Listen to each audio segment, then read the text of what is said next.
Je m'appelle Alexandre Espès, je suis avocat au sein du cabinet Sotra depuis maintenant 3 ans et demi. Je suis atteint d'une rétinite pigmentaire, une maladie où je perds petit à petit la vue. Allez, viens. Hop. Allez. Avance. Quand je suis né, les médecins n'avaient pas directement diagnostiqué ma rétinite pigmentaire. En fait, c'est à partir de 6 mois où, en ayant vu plusieurs docteurs spécialisés, mes parents se sont rendus compte que j'étais atteint de cette maladie. Et le principe est le suivant. Ma rétine, enfin la rétine de tout un chacun est composée de bâtonnets et de cônes et en fait en raison de la maladie, les cônes et les bâtonnets meurent petit à petit, ce qui a donc pour conséquence que évidemment on perd la vue. Je préférais me déplacer avec un chien qu'avec une canne parce qu'effectivement j'ai l'impression que le regard des autres est beaucoup plus compréhensif, je vais dire, avec un chien qu'une personne qui se déplace avec une canne. Pourquoi? Parce que la canne renvoie directement au handicap, alors que le chien, au contraire, renvoie à une relation que tout le monde peut finalement avoir avec un animal.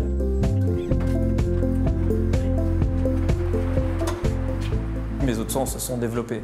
Mon ouïe a dû se développer, c'est certain.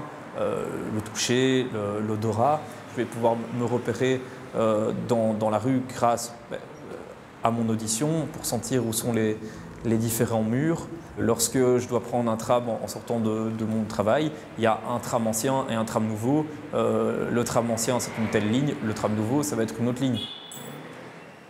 J'ai pendant, je dirais, 8 mois cherché à trouver un cabinet d'avocat et ça n'a pas fonctionné.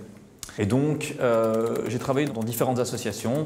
J'ai travaillé pour UNICEF, j'ai travaillé pour l'RTBF et pour CAP 48. Après 1 an et demi, j'ai décidé de repostuler dans les cabinets d'avocats, mais finalement de cerner un peu plus les matières dans lesquelles je voulais travailler. Et je voulais travailler dans le droit social. J'ai recommencé à postuler dans ces cabinets-là précisément. J'ai eu quelques possibilités d'entrer dans différents cabinets et j'ai opté pour ce travail parce qu'effectivement, tant pour la personnalité des gens que j'avais rencontrés que pour la manière dont le travail semblait être fait, c'était ce qui me convenait le mieux. Comment ça se passe? Est-ce que dans le formulaire, alors il est marqué par exemple nombre d'heures et donc, puisque vous me dites qu'il y a une possibilité de split, on va dire, entre le NEM et le fonds de sécurité. Ton CV nous avait interpellés puisque voilà, il y avait le fait que tu étais non-voyant et moi ça m'avait un peu... ça m'avait titillé dans le bon sens, c'est-à-dire qu'il y a peut-être des employeurs, ils voient ça, ils classent, moi j'avais classé de l'autre côté. C'était un peu un saut dans l'inconnu quand même. Alexandre était assez sûr de lui sur tout ce qui était maîtrise des outils informatiques, etc., etc. Donc on s'était dit, bon, ben, ça va aller. Et puis évidemment, avec le temps, on s'est rendu compte qu'il y avait des difficultés, je dirais, un peu imprévues qui sont survenues. C'est pas qu'Alexandre s'était survendu, mais il y avait 2-3 choses qui, évidemment, devenaient un peu plus problématiques dans la précision des documents, etc. Puis petit à petit, on s'est adapté. Je ne voulais pas gêner et je voulais au contraire qu'on ait l'impression que j'étais le plus autonome possible, mais je me rendais bien compte, moi aussi, qu'il y avait des choses qui n'allaient pas. Et clairement, la démarche que toi, tu as fait vis-à-vis de moi, ça m'a aussi aidé d'un point de vue professionnel, mais aussi pour moi en général, c'était de me dire, bon, ben maintenant, effectivement, oui, il y a un handicap, mais quelles sont les solutions qu'on va pouvoir mettre en place pour le surmonter? En ce qui concerne un document Word, par exemple, que je serais censé taper, là j'ai pris un document vierge. Dès que je vais taper, le curseur donc, va taper les différentes lettres et après je peux faire relire ma phrase. Je vais vous donner un exemple. Alors, hop.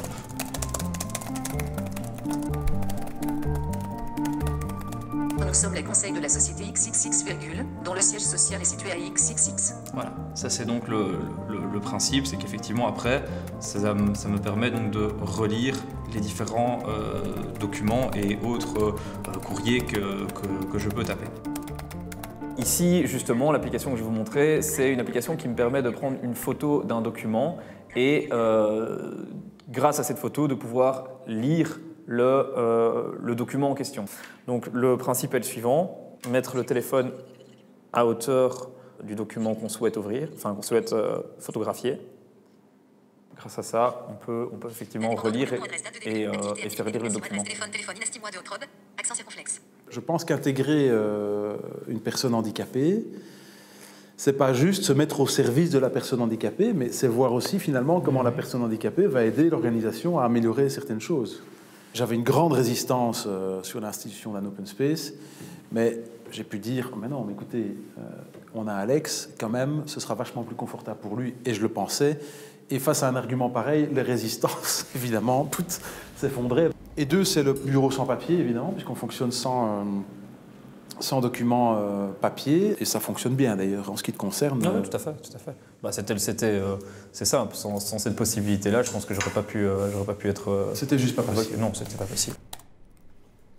Moi, évidemment, j'ai plus besoin d'être qu'une autre personne, que ce soit pour lire certains documents. Marco, tu peux m'aider pour remplir le document, s'il te plaît? Ou analyser certaines pièces, voir des tableaux, etc. Mais c'est pour moi beaucoup plus simple d'aller me rendre chez quelqu'un en disant bah, écoute, voilà, est-ce que tu peux pas me donner un coup de main là-dessus Ok, je te signe où? Ici, et t'as de la place. Ça marche, merci. Tous mes collègues ont pris le pli d'une part, et d'autre part, c'est vraiment des bonnes personnes. Ils ne vont pas faire fi de mon handicap parce que je pense qu'on ne peut pas l'oublier. Mais par contre, en tout cas, mettre les choses au maximum en place pour me permettre d'être le plus autonome possible. Très sympa. C'est pour ça qu'on l'a engagé ici, c'est pour faire des C'est blagues. ça, oui. C'est parce que je suis un clown, c'est ça. C'est le pitre de service. Il envoie des faux emails aux gens. Oui. C'est arrivé une fois. Et quand tu m'appelles et que je sais pas que c'est toi et que tu fais semblant d'être quelqu'un d'autre. Ça aussi t'as fait. Moi je tombe dans le panneau tout le temps. Moi j'ai eu problème d'alarme et il m'a fait croire que zone de police d'Ixelles. De tous les jeunes qu'on a ici, c'est probablement de loin le meilleur plaideur. Dans sa catégorie d'âge. Et effectivement, c'est parce que moi, dans ma formation des jeunes, j'ai un obstacle majeur, c'est de leur dire de se détacher de leurs notes. Et en plaidoirie, c'est très compliqué de se détacher de ses notes parce qu'on a peur, il y a un tribunal en face, il y a un adversaire qui va vous démolir. C'est pire que du théâtre, hein, parce qu'au théâtre, en principe, sauf si vous êtes très mauvais, on ne vous démolit pas. Mais là, il y a un type en face, hein, ou une nana en face, qui attend que vous ayez fermé votre bouche pour après vous casser. Il est très vite rentré dans cette technique de la belle plaidoirie, qui est la plaidoirie du récit, qui est la plaidoirie de « je raconte » et qui est dans la culture de la plaidoirie, qui est intensément orale en fait. C'est ça le principe selon lequel ça fonctionne. C'est une procédure orale fondamentalement. Et évidemment, quelqu'un comme Alex rentre admirablement là-dedans et tu te prêtes vraiment de manière formidable à l'exercice. Je suis chaque fois épaté de te voir si bien plaider et c'est un plaisir. À côté de mon boulot, j'ai aussi des loisirs et mon loisir principal c'est le foot pour aveugles. Alors c'est peut-être pas hyper médiatisé, hyper répandu, mais voilà, c'est ma grande passion. Moi je voulais être à la base footballeur professionnel et étant donné que j'avais cette maladie, j'ai jamais pu jouer en club. Ça ressemble vraiment à du foot en salle avec la particularité qu'il y a des barrières sur les côtés du terrain pour ne pas que le ballon sorte. Alex et Saïd en bas, Kev à droite, Aaron à gauche. Le sport en général, et moi le foot en particulier, m'a apporté certaines valeurs, comme celle de ne jamais rien lâcher, de se battre jusqu'au bout. Et ça, je pense que ce sont des valeurs qui sont transposables au travail.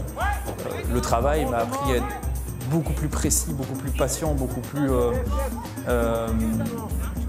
tatillon sur la manière dont je dois aborder une question juridique. Alors est-ce que je le mets en pratique maintenant sur un terrain? Peut-être.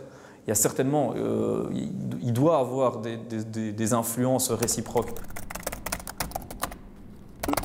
On ne peut pas dire à nos clients, et on ne le fait pas, bon excusez-nous, mais c'est Alexandre qui va faire votre avis, donc il sera un peu mal mis en page et ça va mettre du temps. Évidemment, ça on ne fait pas.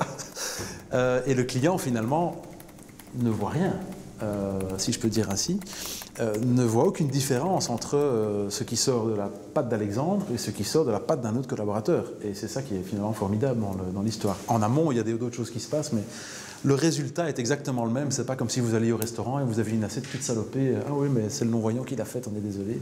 Ici, c'est la même chose pour le client. C'est marrant parce que moi, mon bureau est au fond... Et puis parfois je le vois partir, ou alors je suis ici et il part avec sa toge et Laïka et son dossier, et je dis je vais plaider, et il part tout seul quoi. Et aujourd'hui ça paraît tellement naturel, Mais quand je réfléchis, et si je dois remonter, je dirais, il y a 3-4 ans, ça c'est un truc invraisemblable, quoi. Le gars, il part tout seul plaider son dossier au tribunal, donc c'est quand même, ça c'est très chouette.